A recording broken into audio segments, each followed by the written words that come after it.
നമസ്കാരം. കഴിഞ്ഞ ദിവസം ഒരു മുതിർന്ന CPM മാധ്യമ പ്രവർത്തകൻ എന്നോട് ചോദിച്ചു, നിങ്ങൾ ഇങ്ങനെ VD സതീശൻ സ്തുതികളുമായി എത്ര കാലം മുമ്പോട്ട് പോകും? ഞങ്ങൾ പ്രതീക്ഷിച്ചത് ഭരണം മാറിയതനുസരിച്ച് നിങ്ങളും മാറുമെന്നാണ്. പക്ഷെ നിങ്ങൾ എന്തുകൊണ്ടാണ് ഇപ്പോഴും CPMൻ്റെ പിന്നാലെ നടക്കുന്നത്? ഞാൻ അദ്ദേഹത്തോട് രണ്ട് കാര്യങ്ങൾ പറഞ്ഞു. ഒന്ന്, CPM അവരുടെ തിരുത്തൽ പൂർണ്ണമാക്കിയിട്ടില്ല. പഴയ തിന്മയുടെ പ്രതീകമായ പിണറായിയെ മുമ്പിൽ നിർത്തി CPM എന്ത് മാറ്റത്തിന് ശ്രമിച്ചാലും അത് ഫലപ്രദമാവില്ല. രണ്ട്, ഈ സർക്കാർ അധികാരമേറ്റതേയുള്ളൂ, കുറച്ചുകൂടി അവസരം കൊടുക്കൂ. ജനങ്ങൾക്കിപ്പോഴും VD സതീശനോട് പ്രതീക്ഷയുണ്ട്. ആ പ്രതീക്ഷയ്ക്ക് മങ്ങലേൽപ്പിക്കാൻ നിങ്ങൾ ക്യാപ്സ്യൂളുകൾ ഇറക്കിയതുകൊണ്ട് ഗുണമില്ല, അത് നിങ്ങൾക്ക് തിരിച്ചടിക്കുകയേ ഉള്ളൂ. പക്ഷേ ഇതൊന്ന് മനസ്സിലാക്കാനുള്ള ബുദ്ധി CPMകാർക്കില്ല. അവർക്ക് ധൃതിയാണ്. അവർ VD സതീശനെയും സർക്കാരിനെയും കിട്ടുന്ന അവസരങ്ങളിലൊക്കെ അപമാനിക്കാൻ ഓടി നടന്ന് ക്യാപ്സ്യൂൾ നിർമ്മാണം നടത്തുകയാണ്. അത് ജനങ്ങൾ വേണ്ടതുപോലെ ഗൗനിക്കുന്നില്ല എന്ന് പോലും അവർ തിരിച്ചറിയുന്നില്ല. കേരളം വലിയൊരു വെള്ളപ്പൊക്ക ദുരിതത്തിലേക്ക് ചാടി വീണപ്പോൾ നമുക്ക് രാഷ്ട്രീയം മറന്ന് ഒരുമിച്ച് നിൽക്കാം എന്ന് പറയുകയല്ല, അതിൽ രാഷ്ട്രീയം കാണുകയാണിവർ.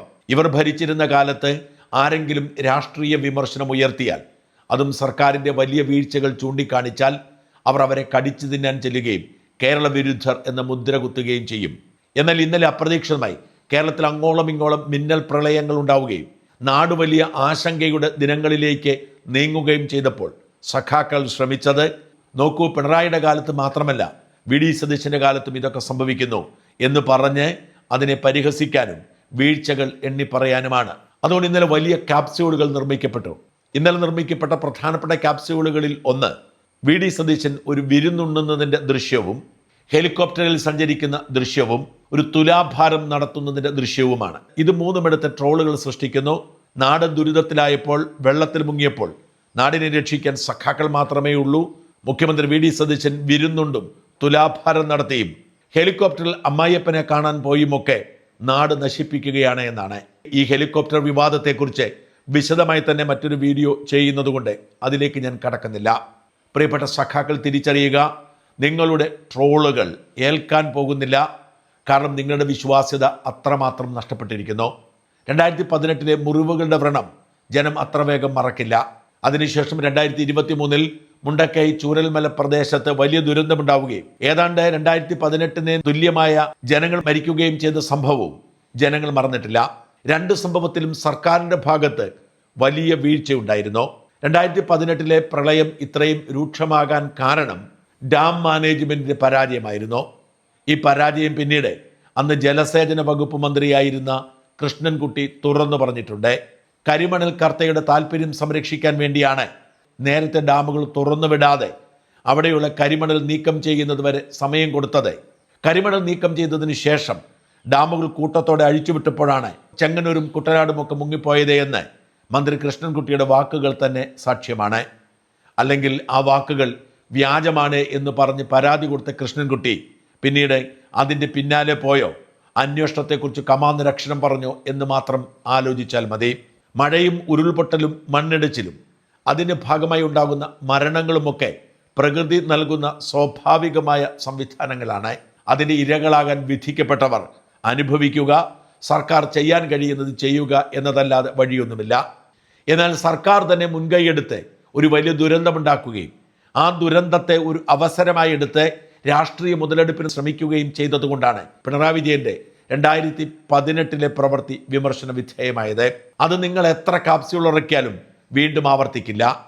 നിങ്ങളുടെ ആവേശം കാണുമ്പോൾ തോന്നുക, 2018 തുല്യമായ ഒരു മഹാദുരന്തം, മഹാപ്രളയം ഇവിടെ ഉണ്ടാവട്ടെ, ആളുകൾ മരിക്കട്ടെ, ആർക്കും രക്ഷപ്പെടാൻ കഴിയാത്ത സാഹചര്യം ഒരുങ്ങട്ടെ എന്ന് തന്നെയാണ്. അല്ലെങ്കിൽ ഒരൊറ്റ ദിവസം കൊണ്ട് ഇത്രയധികം ക്യാപ്സ്യൂളുകൾ നിങ്ങൾ ഇറക്കുമായിരുന്നോ? മണിയാശാനെ കുറ്റം പറഞ്ഞവർ എവിടെ? മണിയാശാനായിരുന്നു ശരി എന്ന് പറഞ്ഞ് പലരും രംഗത്തിറങ്ങിയിട്ടുണ്ട്. നിങ്ങൾ 2-3 കാര്യങ്ങൾ തിരിച്ചറിയണം. കേരളത്തിലെ ഡാമുകളിലെ വെള്ളം തീരെ കുറവാണിപ്പോൾ. 2018 സ്ഥിതി അങ്ങനെയായിരുന്നില്ല.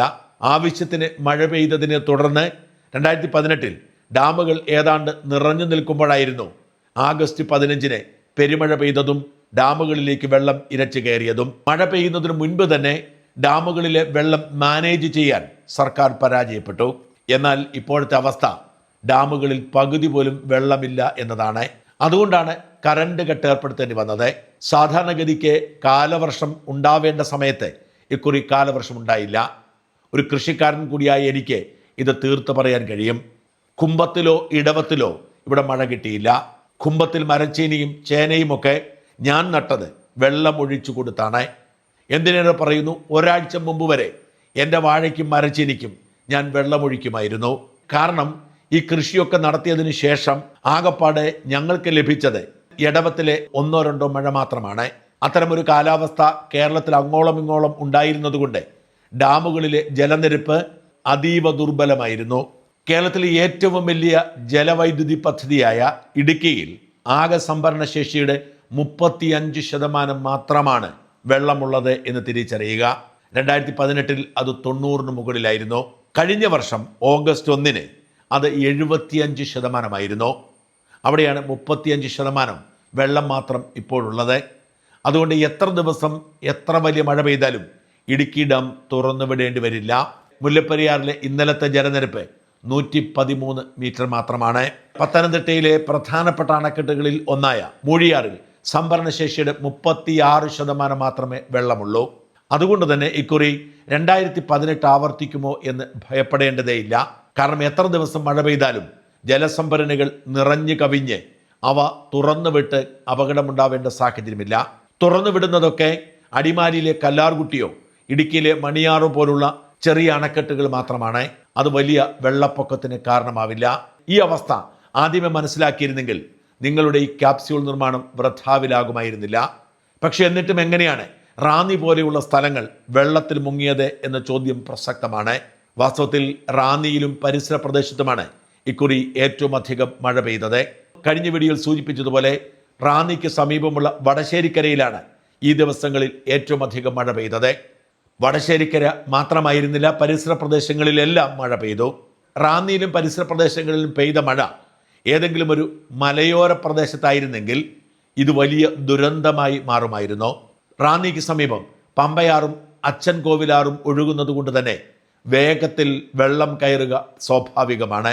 കാലാവസ്ഥാ വ്യതിയാനം മൂലം പ്രകൃതിക്കുണ്ടായിക്കൊണ്ടിരിക്കുന്ന മാറ്റം വിസ്മരിക്കരുത്. സാധാരണഗതിക്ക് മൺസൂൺ കാലത്ത് 6 മുതൽ 8 വരെ കിലോമീറ്റർ ആഴത്തിലാണ് മഴമേഘങ്ങൾ കൂമ്പാരം കൂടുന്നത്. എന്നാൽ ഇക്കുറി അത് 12-ലധികം കിലോമീറ്റർ കൂമ്പാരം കൂടി എന്ന് കാലാവസ്ഥാ നിരീക്ഷണ കേന്ദ്രത്തിൻ്റെ റിപ്പോർട്ടുകൾ സൂചിപ്പിക്കുന്നു. മഴമേഘങ്ങളുടെ ആഴം കൂടുന്നതനുസരിച്ച് പെയ്തിറങ്ങുന്ന വെള്ളത്തിൻ്റെ അളവും കൂടും. ഇത് ചെറു മേഘവിസ്ഫോടനങ്ങളായി മാറിയപ്പോൾ തുരുതുരെ ചെറുപ്രളയങ്ങൾ രൂപപ്പെട്ടു. റാന്നിയിൽ വെളുപ്പിന് 2 മണിയോടെയാണ് മഴ രൂക്ഷമായത്.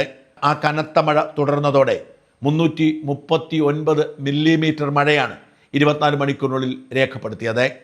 റാന്നിയിൽ നിന്നും ശബരിമലയ്ക്ക് പോകുന്ന വഴി ഹൈവേയിലെ ലാഹയിൽ 250 മില്ലിമീറ്ററും പീരിമേട് 210 മില്ലിമീറ്ററും തൊടുപുഴയിൽ 200 മില്ലിമീറ്ററും മഴ രേഖപ്പെടുത്തി.